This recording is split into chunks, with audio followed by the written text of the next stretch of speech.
How Brands Grow, What Marketers Don't Know, by Byron Sharp. Introduction. Imagine you're the head of marketing for Colgate toothpaste in the United States. A manager, Margaret, bursts into your office, waving a market research report. She's distressed. The report shows that your competitor, Crest, has double your market share. But that's not what has her worried. She's seen that data before. It's the next part. The report breaks down where your sales are coming from. For Crest, a huge chunk of their sales, nearly 40%, comes from die-hard loyals, people who buy Crest almost exclusively. For Colgate, your brand, only 21% of your sales come from loyals. The vast majority of your business, a staggering 68%, comes from switchers, people who buy Colgate sometimes, but mostly buy other brands. Margaret is panicking. Our sales base is unhealthy, she says. We're attracting the wrong kind of buyer. We're relying on disloyal customers. Is the brand doomed? The research agency agrees. Their recommendation? More persuasive advertising. Target your loyal customers. Launch campaigns to convince people that Colgate is a quality brand. Now, let me ask you a question. If you were in that chair, what would you do? Would you sound the alarm? Would you overhaul your entire marketing strategy? What if I told you the correct answer was to do nothing? To tell Margaret that everything is perfectly fine. That these numbers, which seem so alarming, are not a sign of weakness, but are in fact completely normal, predictable, and even healthy for a brand of Colgate's size. This isn't a hypothetical business school puzzle. It's a real-world scenario that exposes a deep, fundamental misunderstanding at the heart of modern marketing. It's a misunderstanding that has cost companies billions of dollars, wasted countless hours, and led generations of marketers down the wrong path. Professor Byron Sharp, a man who has dedicated his life to turning the art of marketing into a science, saw this confusion and decided to challenge it head-on. His book, How Brands Grow, What Marketers Don't Know, isn't just another marketing guide. It's a rebellion. It takes the ideas we've been taught for decades, about differentiation, targeting, segmentation, and brand loyalty, and holds them up to the light of cold, hard evidence. And what it reveals is startling. By the end of our talk today, you're going to understand the simple, scientific laws that govern how people actually buy things. You'll learn why chasing loyal customers is often a fool's errand, why trying to be different is a trap, and why the real secret to growth is far simpler and more powerful than you've ever been told. This isn't just about marketing. It's about understanding human behavior and the predictable patterns that shape our world in ways we rarely ever see. Book summary. So let's go back to that room with the panicked manager from Colgate. The reason the correct answer was to tell her that everything was fine is because the data she was looking at was simply demonstrating a scientific law of marketing, as reliable as the law of gravity. It's called the double jeopardy law. Think of it like this. Imagine two coffee shops on the same street. One is huge, let's call it Global Coffee, and one is a small, independent shop, Local Beans. Global Coffee has way more customers. That's its first advantage. But here's the second part of the law.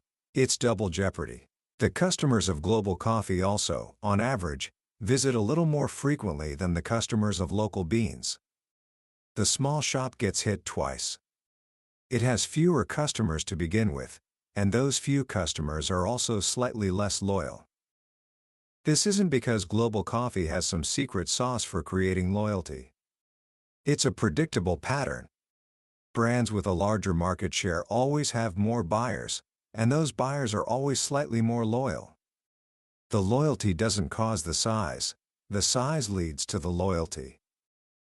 So when the Colgate manager saw that Crest, the bigger brand, had a higher percentage of loyal buyers, she wasn't seeing a problem. She was seeing a law of nature. Colgate's metrics were exactly what you would expect for a brand of its size. The problem was just a misunderstanding of how markets work. This is the first domino that Byron Sharp topples. For decades, marketing has been obsessed with loyalty. We're told it's cheaper to retain a customer than to acquire a new one. We're told to build relationships and create brand love. Sharp looks at the data from hundreds of categories, across dozens of countries, over decades, and says, that's not how growth happens. Think about that famous phrase, it costs 5 times more to acquire a new customer than to retain an existing one. Sharp reveals there is absolutely no empirical evidence to support this. It was based on a thought experiment that made a huge, faulty assumption that you could dramatically reduce the number of customers who leave you, and do it for free. But the real world doesn't work that way.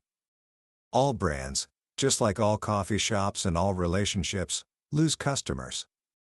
It's a fact of life. And here's another law Sharp uncovered. Brands lose customers in proportion to their size.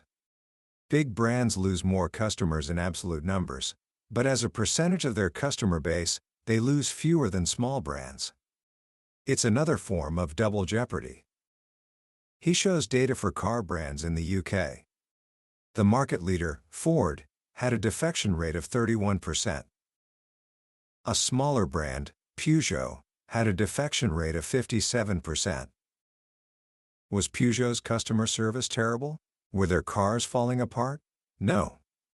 Their defection rate was higher because they were smaller. It was predictable.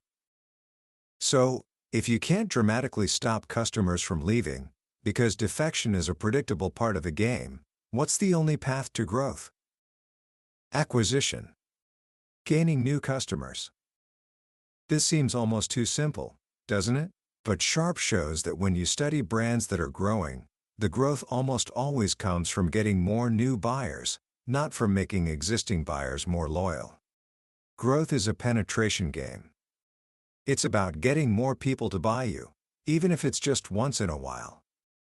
This leads to the next sacred cow of marketing that Sharp takes on, the famous Pareto principle, or the 80-20 rule. We've all heard it, 80% of your sales come from 20% of your customers. The logical conclusion? Focus all your energy on that top 20%. They're your heavy buyers, your superfans. But when Sharp and his team looked at the actual purchase data, they found something fascinating. The 80-20 rule is a myth. For most brands, it's closer to a 50-20 or 60-20 rule.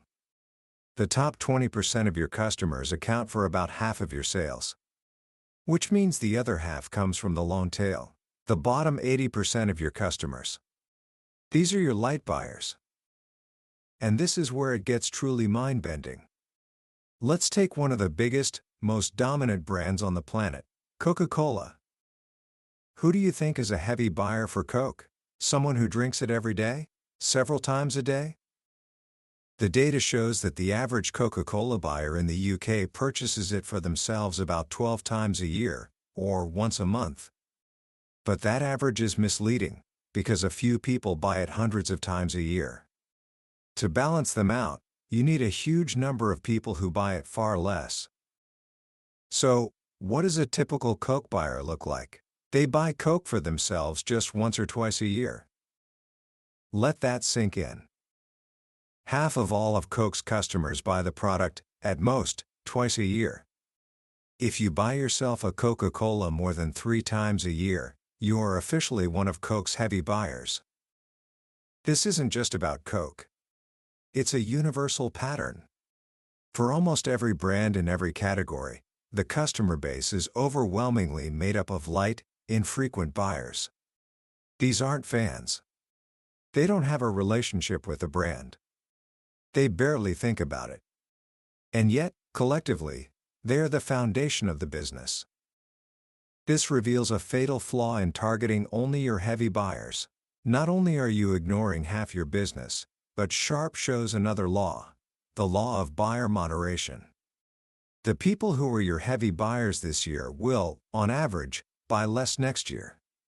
And the people who were light buyers this year will buy more. And some people who didn't buy you at all this year will buy you next year. People's buying habits fluctuate.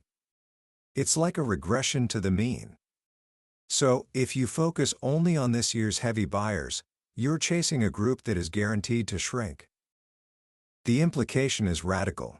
To maintain your brand, let alone grow it, you must constantly reach out to all those light buyers. The ones who could easily forget you exist. So, the next logical question for a marketer is, okay, if I need to reach a whole lot of buyers, who are they? What kind of person buys my brand? This brings us to the myth of segmentation and targeting. The classic marketing textbook tells you to find your niche. To identify a specific demographic or psychographic group that your brand appeals to. Differentiated brands, the theory goes, sell to different sorts of people. To test this, researchers way back in 1959 did something that sounded a little odd. They gave personality tests to Ford owners and Chevrolet owners. At the time, these brands had spent fortunes building distinct images. Ford was seen as practical and conservative. Chevy was more flashy and modern. Everyone, from car executives to academics, believed their buyers must be different types of people. The results came back, and they shocked the marketing world.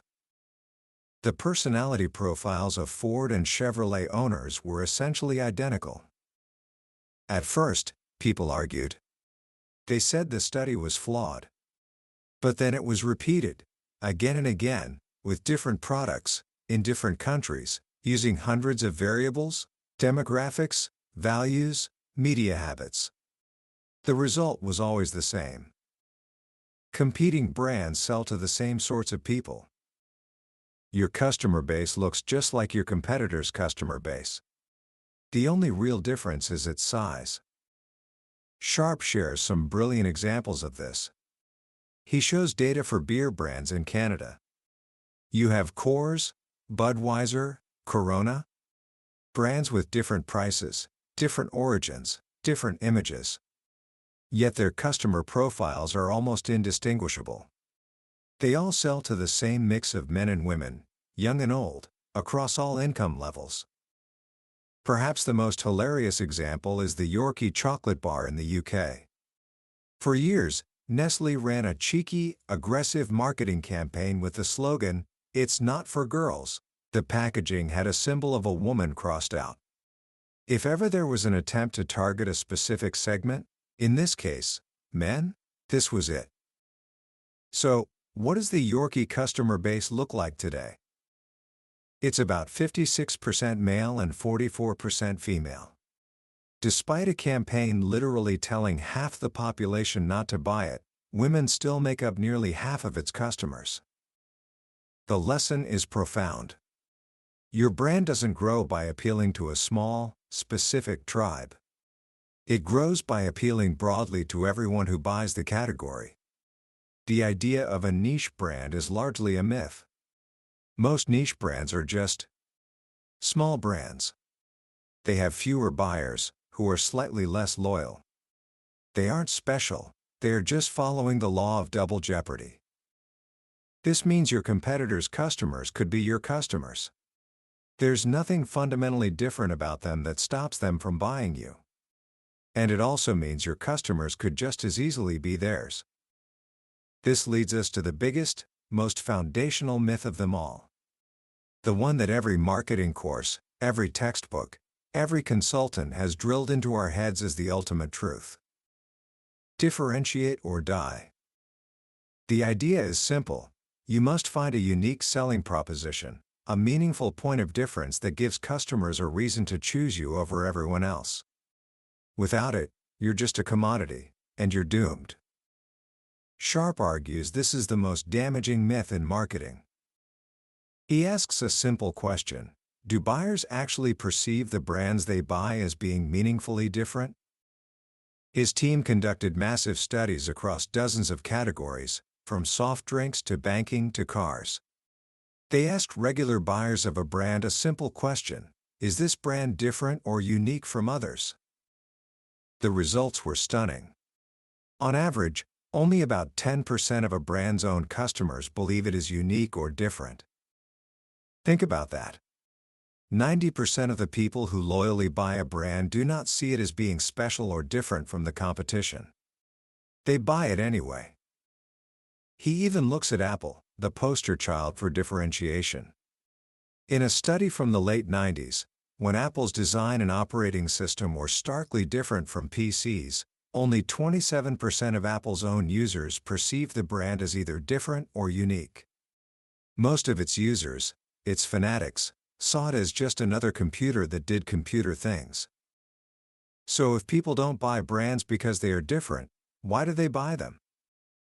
This is where Sharp introduces the most important idea in the entire book. Marketers should stop striving for meaningful differentiation and instead seek meaningless distinctiveness. What's the difference? Differentiation is about what you say.